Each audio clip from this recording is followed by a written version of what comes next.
মানুষ পরিবর্তন হচ্ছে। কিরকম পরিবর্তন হচ্ছে? যখন মসজিদ থাকা তো আর মধ্যে হচ্ছে না, হয় এবং ঈদগাহ মাঠ হয়, এখানে মসজিদ তো আছে, মসজিদ আছে, এখানে নামাজই হচ্ছে, দেখা যাচ্ছে মোটামুটি নামাজ তো কম হয় না।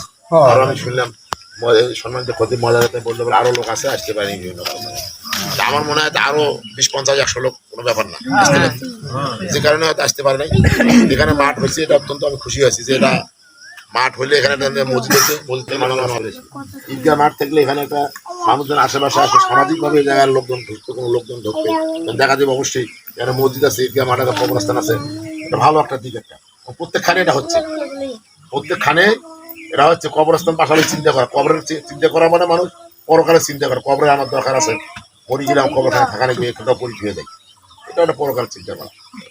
যাই হোক, আমি যেটা বলতে চাচ্ছি সেটা হচ্ছে মহান রব্বুল আমিন আমাদের সৃষ্টি করছে তার ইবাদত করার জন্য, তার গোলামি করার জন্য, তার দাসত্ব করার জন্য। কিভাবে তার ইবাদত করতে হবে, গোলামি করতে হবে, দাসত্ব করতে হবে, সুস্পষ্ট আল্লাহ পাক মহান রাব্বুল আলামিন আল কোরআনের মধ্যে ছেড়ে দিয়েছে।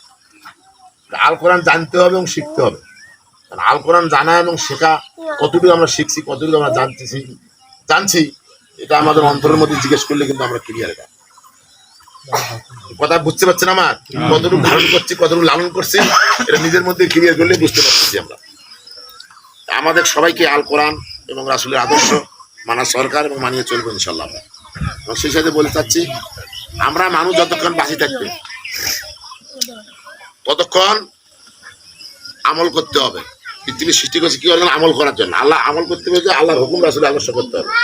তার মধ্যে 1 নম্বর কথা হচ্ছে আমাদের 5 ওয়াক্ত জামাতের সাথে কায়েম করতে হবে।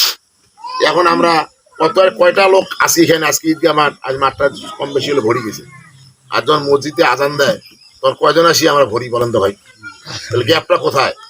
মানুষ তার নিজের বিরুদ্ধে কাজ করতেছে। আমি আমার ক্ষতিটা কে করতেছে? আমি করতেছি। যেখানে আল্লাহ পাকের হুকুম আছে 5 ওয়াক্ত নামাজ পড়তে হবে, মসজিদে আজান হলে জামাত দেওয়ার সাথে আসতে হবে, আজান দেওয়ার সাথে জামাতের নামাজ পড়তে হবে, তাহলে কয়জন করতেছি আমরা?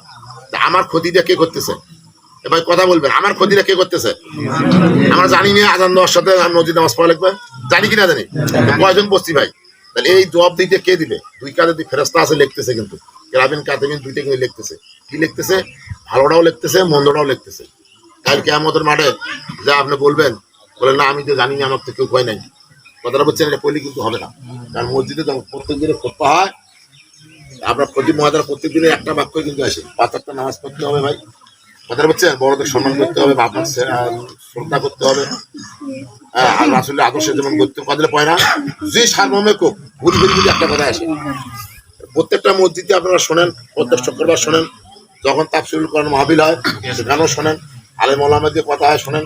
আজকেও যে আমি বলতে আসছি, আমার কিন্তু কথা একটা, কথাটা বলছেন, এই কথা অস্বীকার কোনো কায়দা আছে? নাই। কাল কিয়ামতের মাঠে যখন অস্বীকার করবেন, বলে আমি তো জানি না, আমার তো কেউ কয় নাই, তখন আপনার ওই ভিডিও আকারে দেখাবে, দেখা নাই টিভির দেখেন না পর্দা, সেই পর্দা আকারে কইবেন হুজুর সব কয় নাই বলে কইছে, তুই নেওয়ার যাস নাই, তাফসীর কোরআন মাহফিল যাস নাই, সেখানে কয় নাই বলে কইছে, তোর বাপ মা শাসন করে নাই বলে কইছে, তারপর চেয়ারম্যান সাহেব একদিন তো কইছে বলে ঈদগাহ মাঠে, নতুন ঈদগাহ মাঠে কয় নাই বলে কইছে, তারপর পড়িস নেই।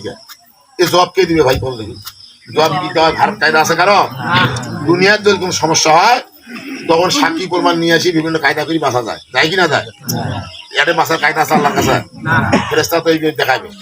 এবং আপনার এই যে হাত, যে পাও, যে চোখ, কাল কিয়ামতের মাঠে এরা সাক্ষী দিবে, বলে হ্যাঁ এই চোখ দিয়ে এই কথা কইছে, মুখ সাক্ষী দিবে এই কথা কইছে, হাত করবে হ্যাঁ তুমি কাজটা করছো, পা করবে তুমি কাজটা করছো, করবে কি না করবে? আপনার সাক্ষী আপনি, আপনার ক্ষতি আপনি করতেছেন, এর জন্য দায়ভার কিন্তু কেউ। কারণ আল্লাহর হুকুম রাসূলের আদর্শে স্পষ্ট বাণী দেওয়া আছে আমাদের, আপনি বন্ধ করছে কেউ? আমরা করি নাই, ক্ষতিটা কার? আমার। তাহলে আপনার কি জন্য আল্লাহ যে সৃষ্টি করলো? তার ইবাদত করার জন্য, তার গোলামি করার জন্য, তার দাসত্ব করার জন্য। একমাত্র তো আমি নাই। তাহলে আপনি যখন বাঁচি থাকলেন, বাঁচি থাকতে আজকে আমরা পবিত্র ঈদুল আজহার দিন, অত্যন্ত ভালো দিন। আমরা নিয়ত করি আমার জীবনে পারিবারিক, আমি এবং আমার পারিবারিকভাবে যারা আছে সবাই মিলি ইনশাল্লাহ 5 ওয়াক্ত নামাজ কায়েম করার চেষ্টা করবো ইনশাল্লাহ। কি রাজি আছেন ভাই সবাই? আমরা আল্লাহ বলছেন, কোন ব্যক্তি এক পাহাড় গোনা নিয়ে আমার সামনে আসি দাঁড়ায়, আর যদি বলে আমি এই গোনার জীবনে করবো না, আল্লাহ তুমি মাফ করে দাও। আল্লাহ বলছে, কোনো বান্দা যদি 1 পাহাড় গোনা নিয়ে আমার সামনে দাঁড়ায়, যদি মাফ চায়, আর ওই গোনা যদি না করে, আমি আল্লাহ সুবহানাহু ওয়া তাআলা 7 পাওয়ার ক্ষমতা নিয়ে বসিয়েছে। রহমানের রাহিম তাকে তাকে তো বলা ঘোষণা দেয় রহমানের রাহিম, কিন্তু বাপ করবে না। আমাদের সেই বাপটাও তো কোনদিন নিছি। আল্লাহ রাসূল উনি যে নিষ্পাপ একদম আল্লাহ রাসূল, কথাটা বুঝছেন? ওনার সম্বন্ধে আলোচনা সমালোচনা করার কোনো সুযোগ আমাদের নাই, কথা বুঝছেন? উনি শেষ নবী। উনিও কিন্তু যার জীবনে কোনো পাপ নাই, যার জীবনে কোনো গুনাহ নাই, কথা বুঝছেন? যাকে আদর্শ করি আজকে মানুষ চলছে, পৃথিবী যখন থাকবে আদর্শ হিসেবে তিনি থাকতেন, অচিরে থাকবেন। তিনি পর্যন্ত আস্তাগফিরুল্লাহ দিনে 70 বার পড়ছেন, কথা বুঝছেন? আজ 70 বার পড়ছেন তিনি। তা আপনি আমি ভাই বলেন যদি কয়দিন আস্তাগফিরুল্লাহ পড়ছি দিনে, বলেন না কেন? তাহলে আপনার অবস্থানটা আমার অবস্থানটা কোথায়? আমরা সবাই বিপদে আছি।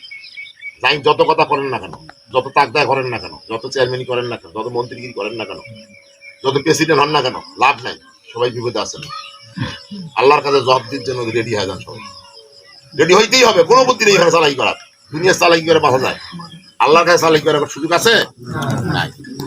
সেই জন্য মানুষ যতক্ষণ বাঁচি থাকে ততক্ষণ পর্যন্ত আমলনামা করা যায়। মরে যাওয়ার পর আমলনামা কি বন্ধ হয় না, খোলা থাকে? বন্ধ হয়ে যায়। তারপরও 3টে জিনিস যদি মানুষ চালু থাকে, 3টে জিনিস পৃথিবীতে আপনি বাঁচি আছেন, 3টে জিনিস করে যান।